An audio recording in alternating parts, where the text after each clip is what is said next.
साबिक वज़ीर-ए-आज़म इमरान खान साहब की एक मुलाकात और सियासी मंजरनामा तब्दील। यानी जो लोग माफ़ियों की बातें कर रहे थे, ये कह रहे थे कि इमरान खान साहब चलो माफ़ी मांग लें, चलो अफसोस का इजहार कर लें, चलो इमरान खान साहब इतना ही कह दें कि कौम से शर्मिंदगी है या कोई माफ़ी है। कोई कह रहा था जी अदालत में जाके मांगे, कोई कहता जी पार्लियामेंट में आके कह दें, कोई कह रहा था जी कि किसी और जगह पे कह दें, चलो कौम के सामने स्टेटमेंट दे दें, कोई कह रहा था जी अदालत के सामने कर दें, कोई कहता चलो माफ़ी ना मांगे तो ये कर दें। हर एक की अपनी अपनी ज़ुबान थी और ख्वाहिश जो है वो पाकिस्तान की मिलिट्री एस्टेब्लिशमेंट की है कि उन्होंने इमरान खान को नीचा दिखाना है, उससे माफ़ी मंगवानी। तो इमरान खान साहब ने उल्टा आसिम मुनीर साहब को एक ऑफ़र करवा दी। उन्होंने कहा जी आसिम मुनीर साहब मेरे से माफ़ी मांग लें, मैं माफ़ कर दूंगा। और ये एक बड़ी शानदार ऑफ़र है।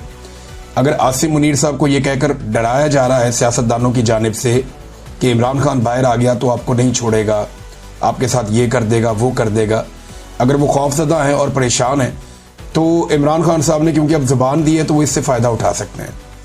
और उन्होंने ये मसला इमरान खान साहब ने हल कर दिया कि मैं कुछ नहीं कहूँगा और मैं माफ़ कर दूँगा मुझसे अगर आसिम मुनीर साहब माफ़ी मांग लें तो। अब एक तरफ पूरा निज़ाम इमरान खान को बोल रहा है माफ़ी मांगो, और जेल में बैठा हुआ कैदी नंबर 804 कह रहा है कि माफ़ी मुझसे मांगो। इमरान खान साहब का जो ये ट्वीट है ना, ये बड़ा खौफनाक है। पहले ट्वीट में आपको पढ़ के सुनाता हूँ, अब जरा आपको आइडिया हो जाए कि मामला की इंटेंसिटी कहाँ पे है। देखिए, बहनें मिली लंबे अरसे के बाद, अलीमा खान साहबा और बाकी लोग जाकर मिले, पार्टी के लोग भी मिले। तो जैसे ही मिले वैसे ही जो इमरान खान साहब का ट्वीट है उसकी शिद्दत आपको बताएगी कि आज इमरान खान साहब कहाँ खड़े हैं। इमरान खान साहब ने ये 2 हिस्सों में उनका ट्वीट छपा है उनके अपने ऑफिशियल ट्विटर से।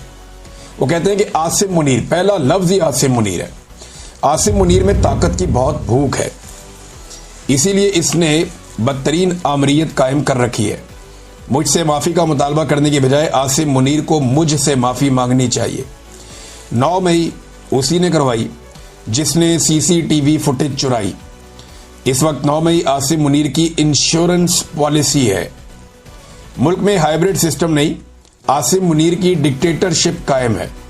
इसीलिए ट्रंप ने शहबाज शरीफ की बजाय आसिम मुनीर को बुलाया है। फस्तायत और जबर में तमाम हुदूद पार करते हुए मेरे ख़ानदान के गैर सियासी लोगों को मुसलसल निशाना बनाया जा रहा है। मेरे 2 भांजों शारेज और शेर शाह को भी अगवा कर दिया गया, हालांकि इनका सियासत से कोई ताल्लुक नहीं है। मेरा भांजा शारेज जो एक बेहतरीन एथलीट है, उसे भी उठा लिया गया। मुझे मुकम्मल तौर पर कैद तन्हाई में रखा गया है। 3 माह में मेरी महज 3 मुलाकातें करवाई गई हैं। मेरे वकला और अहले खाना तक से मुलाकातें कई माह से रोक दी जाती हैं। ये सब कुछ मुझ पर दबाव डालने के लिए किया जा रहा है। मेरे साथ 8 माह से बुशरा बेगम को भी कैद तन्हाई में रखा गया है। ऐसा सलूक औरतों के साथ पाकिस्तान की तारीख में कभी नहीं किया गया। याह्या खान ने भी ऐसा नहीं किया। फैसल बाडा जो एस्टेब्लिशमेंट का तर्जुमान है, उसने बुशरा बेगम के हवाले से बयानात दिए कि वो मुझसे अलहदगी इख्तियार कर लेंगी। बुशरा बेगम पर दबाव डाला गया कि मुझसे अलहदगी इख्तियार कर लें मगर वो मेरे साथ खड़ी है। इससे पहले जब आसिम मुनीर को DGISI के ओहदे से हटाया तो उसने जुल्फी बुखारी के जरिए बुशरा बेगम से राब्ते की कोशिश की, लेकिन उन्होंने इनकार कर दिया। इसीलिए आज उनके साथ ये बदतरीन सलूक किया जा रहा है।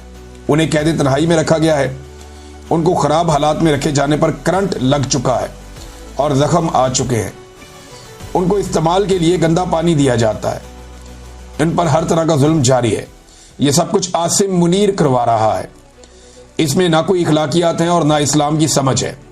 आसिम मुनीर के लिए मेरा पैगाम है कि मुझ पर दबाव बढ़ाने के लिए चाहे मेरे ख़ानदान में से जिस मर्जी को कैद में डाल दो, मैं ना झुकूंगा ना इस जुल्म को कबूल करूंगा।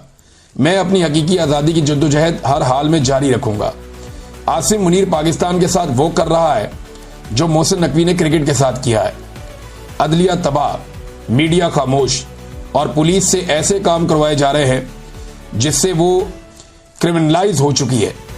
ऐसा तो याह्या खान के दौर में भी नहीं हुआ। पुलिस को तहरीक इंसाफ के लोगों के खिलाफ इस्तेमाल किया जा रहा है, जिसकी वजह से मुल्क में जराइम की शरह बढ़ गई है। मुल्क में बेरोजगारी उरूज पर है। SIFC से मईशत ठीक नहीं होती बल्कि अवाम के एतमाद और कानून की हुक्मरानी से ठीक होती है। इन चोरों को हम पर मुसल्लत कर दिया गया है जिनकी करप्शन और मनी लॉन्ड्रिंग के सबूत मुझे खुद ISI देती रही है। जो शख्स भी तहरीक इंसाफ छोड़ देता है उसके सारे केस माफ कर दिए जाते हैं। जब भी डिक्टेटरशिप आती है जजेस को साथ मिलाकर ही निज़ाम पर काबिज होती है। इस वक्त बेज़मीर जजेस की वजह से पाकिस्तान में कानून की हुक्मरानी मुकम्मल ख़त्म हो चुकी है। 26वीं आईनी तरमीम के बाद अदलिया बिल्कुल ही गुलाम बन चुकी है। बेज़मीर जजेस इंसानी हकूक़ की पामाली के खिलाफ एक्शन नहीं ले रहे। अगर हमारे जजेस ज़मीर के साथ काम करते, पाकिस्तान के लोगों को इंसाफ देते, उनको खौफ होता कि यौम महशर अल्लाह को हिसाब देना है, तो ये जो जुल्म जो हो रहा है ये कभी ना होता। इस जुल्म और नाइंसाफ़ी में ये बेज़मीर जज बराबर के मुजरिम हैं। अब ट्वीट का दूसरा हिस्सा इमरान खान साहब कहते हैं कि अली अमीन गंडापुर को सुप्रीम कोर्ट जाकर मुझसे मुलाकात की इजाज़त मांगनी चाहिए। इससे पहले बजट पर भी मुझसे मुशावरत और मुलाकात नहीं की गई। अली अमीन को आकर मुझे सूबे की गवर्नेंस और अमन व अमान और दीगर अहम उमूर पर ब्रीफिंग देनी चाहिए, जिसके लिए सुप्रीम कोर्ट समेत हर फोरम पर भरपूर कोशिश करनी चाहिए। मैं दोबारा ताकीद करता हूं कि खैबर पख्तूनख्वा हुकूमत वफाक की जानिब से अपने ही शहरियों पर होने वाले मिलिट्री ऑपरेशन और ड्रोन हमलों के खिलाफ भरपूर स्टैंड ले। खैबर पख्तूनख्वा और कबायली इलाकों में हमारे दौर में अमन आ चुका था और हमारे दौर में कोई ड्रोन हमला नहीं हुआ। अब वहां हालात जानबूझकर खराब किए जा रहे हैं ताकि वाहिद अवामी मैंडेट वाली पार्टी को कमजोर किया जा सके। खैबर पख्तूनख्वा और कबायली इलाकों में ऑपरेशन मसले का हल नहीं है। वहां के मसाइल मकामी नुमाइंदों से बातचीत से ही हल होने चाहिए। ड्रोन हमलों और फौजी ऑपरेशन से दहशतगर्दी बढ़ती है।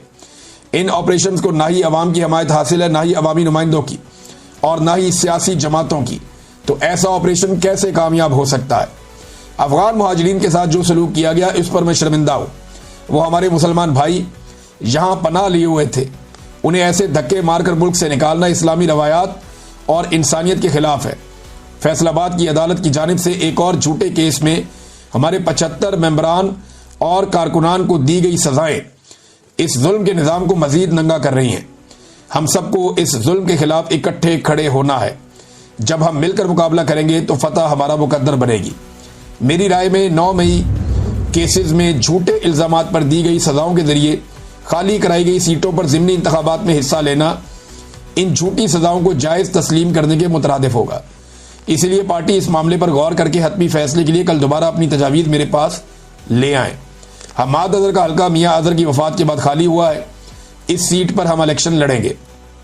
जो जुल्म और फस्तायत इस वक्त पूरे मुल्क में जारी है, उसके खिलाफ पेशावर में एक ग्रैंड जरगा किया जाए, जिसकी तारीख का ऐलान पार्टी करेगी। खैबर पख्तूनख्वा और गिलगित बल्तिस्तान में सैलाब ने शदीद तबाही मचाई है और सैकड़ों कीमती जानों के नुकसान के साथ लाखों अफराद मुतासर हुए हैं। मैंने इसी माहौलियाती तब्दीली के मुकाबले के लिए बिलियन ट्री जैसे मंसूबे शुरू किए थे। इस तरह के मंसूबे ही हमारा माहौल बचा सकते हैं, वरना हम हर साल तबाही ही देखेंगे। ये इमरान खान साहब ने जेल के अंदर गुफ्तगू की है। तो नाजरीन, ये तो इंटेंसिटी बहुत बढ़ गई है। अली अमीन गंडापुर साहब के हवाले से मुझे इतला ये मिली है कि इमरान खान साहब ने इससे भी ज़्यादा सख्त बातें की हैं और जिन लोगों की मौजूदगी में बातें की हैं वो कंफर्म भी कर रहे हैं। अब क्योंकि पाकिस्तान तहरीक-ए-इंसाफ ने ऑफिशियली वो बात नहीं की, तो मैं भी उस बात को रोक लेता हूँ। या शायद हो सकता है कि इमरान खान साहब ने वो सख्त बातें की हों, लेकिन ये भी कहा हो कि अभी इसको पब्लिक नहीं करना, लेकिन मेरी ये ओपिनियन है।